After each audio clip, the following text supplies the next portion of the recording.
பண்ணுறதுன்னு பார்த்தோம் ஃப்ரெண்ட்ஸ். அப்போ வந்து நொய் மட்டும் இருந்தது ஃப்ரெண்ட்ஸ். அதை வச்சு நொய் உப்புமான்னு சொல்லி செஞ்சுட்டேன் ஃப்ரெண்ட்ஸை. நான் ஆயா கிட்ட சமாதானப்படுத்தி செஞ்சேன் ஃப்ரெண்ட்ஸ். இது ஆயா ஆயா இது எல்லாருக்குமே பசி எடுக்குதாயா, அதனால நீ கோபமாக இருக்காதாயா ப்ளீஸ் ஆயா அப்படின்லாம் சொல்லி சமாதானப்படுத்தி நான் கொண்டாதுக்கு அப்புறம் இது செஞ்சேன் ஃப்ரெண்ட்ஸ். நானும் ஆயாவும் 2 பேருமே செஞ்சோம். நீங்களும் வாங்க ஃப்ரெண்ட்ஸ் சாப்பிடலாம். உங்களுக்கு பிடிச்சா லைக் பண்ணுங்க, ஷேர் பண்ணுங்க. உங்க வீட்டு போல சுத்ராஜ். Bye bye friends. Bye bye friends.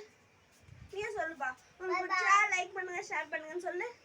உங்க வீட்டு போல ஷேர் பண்ணுங்க, லைக் பண்ணுங்க, ஷேர் பண்ணுங்க, லைக் பண்ணுங்க. உங்க வீட்டு போல ஹரிஷ்ன்னு சொல்லுப்பா.